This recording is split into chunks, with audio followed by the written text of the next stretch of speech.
Welcome back to the classroom. This is Mr. Wong, and today we're going to be talking about writing balanced chemical equations. If you recall, we said that chemical reactions is caused by chemical substances reacting to form new substances, basically. All chemical reactions start with one or more reactants, what we call the starting ingredients, and as a result we might form more than one type of product. No atoms are ever destroyed in a chemical reaction, and no new atoms are ever created. It's only ever rearranged to form something else. So there are two laws in chemistry that we use. One is called the law of conservation of energy, or mass, sorry. So the idea is the total mass you have before is equal to the total mass after. And another one we can say is the law of conservation of proportionality, or as I like to call it, particles. Now what that basically says is the number of particles before a chemical reaction must equal to the number of particles at the end of a chemical reaction. So that's the idea, and that's what governs how chemical reactions work. Now, we used this example before where we had sodium metal reacting with hydrogen, and we can tell that a chemical reaction has occurred because we see that there's a production of light, so catching fire, there is a production of light,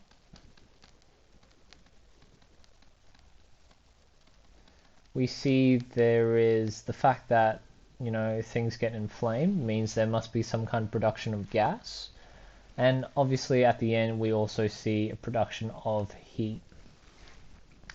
So those are three signs that we can see that a chemical reaction has formed. In the last recording we did, we also talked about how to express chemical reactions using the concept of word equations. We also said the importance of this arrow here.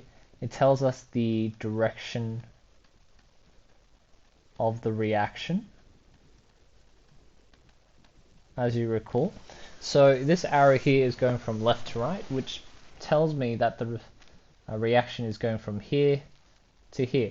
So whatever we start off with, we call the reactants, so our starting ingredients. And then what we end up getting is our products, which is, or chemical products. So let's have a look at this example here. If I want to write reactants and products, if I look at where the arrow is, this is pointing from left to right, which means that everything on the left-hand side of my arrow, in this case, these are my reactants, and these two are my products. Okay? So that's how you do it there. Now obviously this is one way of expressing and describing a chemical reaction. Another way we can actually do it is a thing called chemical equations. Before we get to that though, let's try a couple of questions just to demonstrate how to write word equations. So we have a scenario where the products are already told to you what they are, and you just need to write it out as a word equation. So copper plus oxygen, those are my reactants, forms copper oxide, and that is my product. Remember, the ideal way of writing a word equation is to keep it within the same line. Obviously I'm running out of space here, so do forgive me on that one. Question 2, it says predict the products when we have a metal. In this case, that is zinc. Remember, when you do these reactions, best to look at the periodic table, because that gives you a little nice context of where everything is. You have zinc plus hydrochloric acid.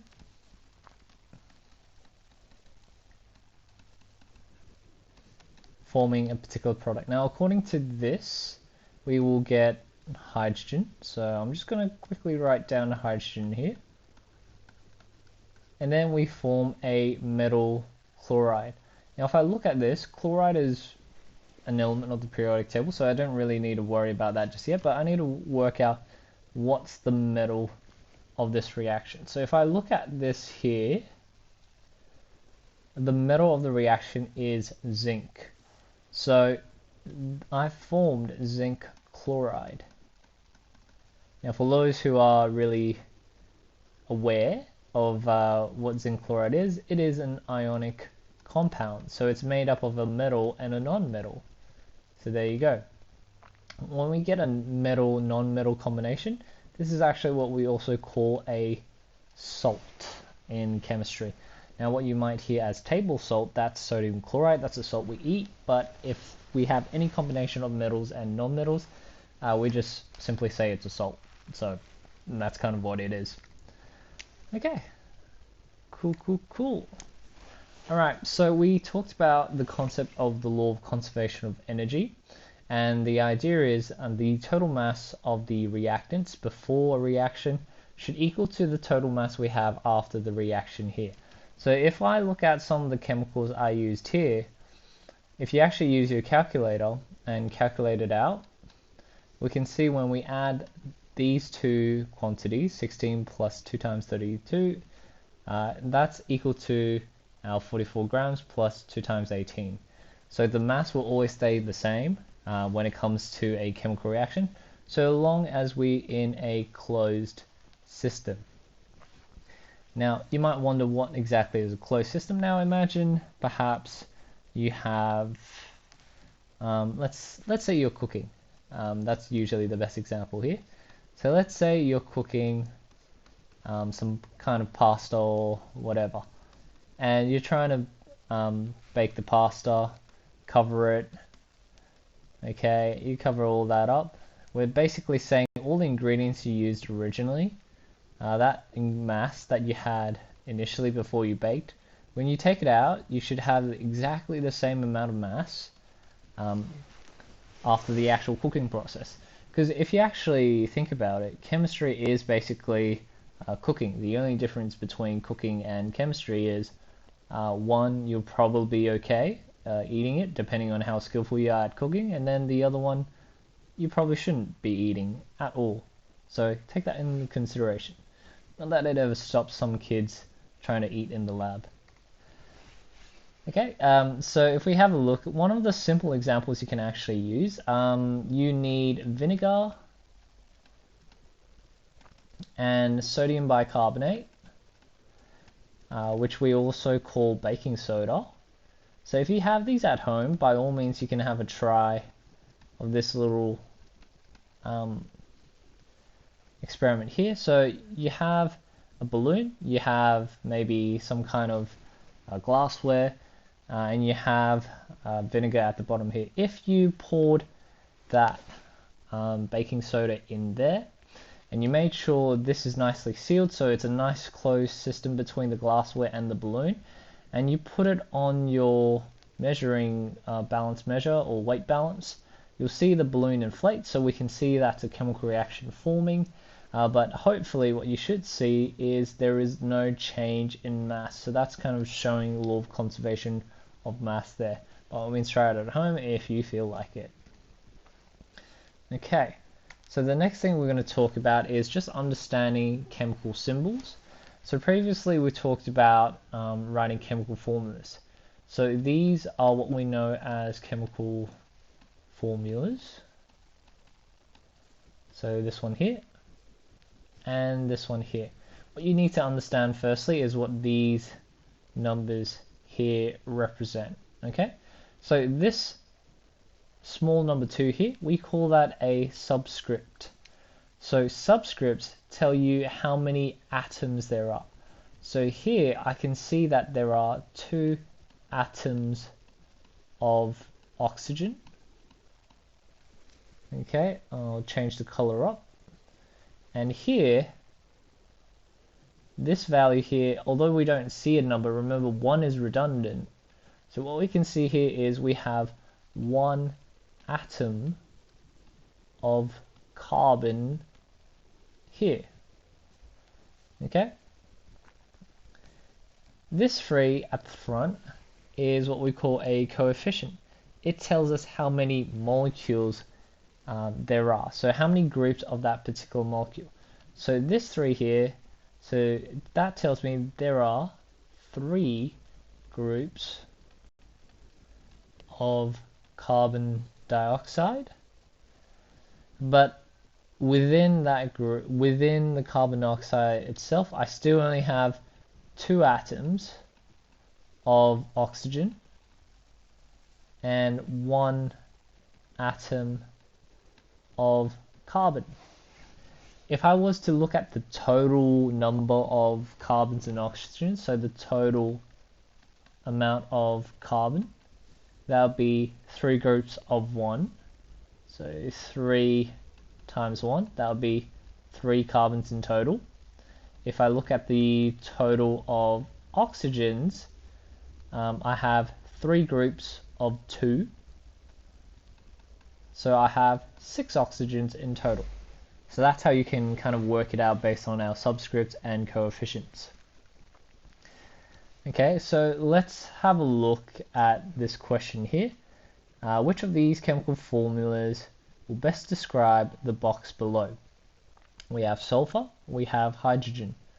Here we can see that if we look at specifically just the formula of 1, so one of these here we have 1 sulfur, just write 1 there, and we have 2 hydrogens. Okay, so this is the formula, or if I simplify it out, this is the formula for each one of these. Now what you can see is we have 4 groups of this. So that means that our coefficient is 4 because that represents the 4 molecules, and then the actual molecule we have is this. You can see that the coefficient will basically only tell you the total number of molecules, whilst our subscript here will tell you the specific number of atoms bonded to each other. So the answer we have here would be A. Okay, next one here, it says which diagram best represents 2-AsCl3. So AsCl, if we actually draw out the diagram here, AsCl, and then we're expecting 3 chlorines, that's what this component is showing here. If we want 2 of those, that would have to be this one down here. And there you go. Alright, the next part is trying to demonstrate how to balance a chemical equation. Now, have a look at this reaction that we have here. We have methane, so carbon, hydrogen, and then react that with O2, it gives us carbon dioxide and water. If I just quickly round off all the different chemicals that I have, I would have worked out that I have on the reactant side that I have 1 carbon, 4 hydrogens, and 2 oxygens used. If I compare that with the product side, I'll find that I have 1 carbon, 3 hydrogens, and 3 oxygens. Now that's a bit of an issue because if I look at this, the amount of products or the amount of particles I have isn't balanced on either side. So the question is, what could I potentially do? And this comes down to balancing chemical equations. Obviously the reaction has occurred, which means that the amount of particles I used has to be the same before and after. So so both sides need to have equal amounts of particles. So equal amounts of a particular particle.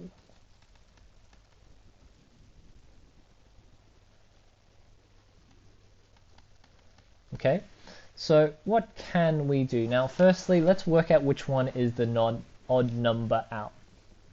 Okay, we have that oxygen here is 3. We have carbon, that's 1, carbon is 1 here. Okay, so anything that's already balanced, let's forget about it. We want to firstly tackle the one that has an odd number amount of atoms first. We have this oxygen here and these oxygens here. Okay, so what I'm going to do is I'm going to firstly try and make the number of oxygens on the right hand side an even number first. So to do that, I'm going to use water here, H2O. Now you can see there's only one oxygen here, so we tend to prefer to work these numbers in even ratios. So I'm going to change the coefficient to 2. Now make sure when you're balancing chemical equations there's no changing of the subscript down here. It's all about the coefficient changing. So once I change this to 2, if I recount the total numbers of oxygen atoms, I have 4. You can see how the 2 is now also in front of H2. So 2 times H2, we have a total of 4 hydrogens. Okay, so now carbon and hydrogen are balanced on both sides. There are 2 more oxygens than the one on this side here. So naturally speaking, what I'm going to do is to put a 2 in front here. So now I have 2 oxygens here, and then I have my water molecule, my 2 water molecules over here as well. And now everything is balanced. This is what we mean by having a balanced chemical equation. Okay. Alright, so when it comes to balanced chemical equations, always remember it is a ratio to compare the amount of substance you use in a reaction. You use the formulas that you can see here. Additional part is we can actually write down if something's a solid, liquid, aqueous, or a gas. That's kind of the basis here. Do remember when you're writing a chemical equation, you have your coefficients. That tells you how many molecules that are in the reaction, and that is the only number, so only number that can be changed when balancing a chemical equation.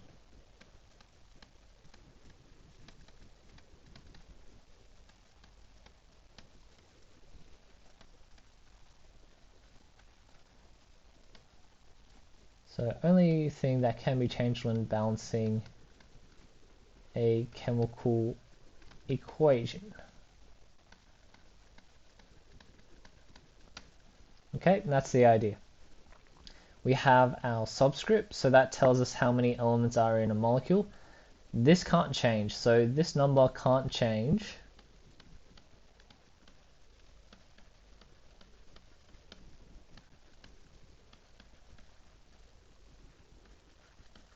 In a chemical reaction, when balancing a chemical equation.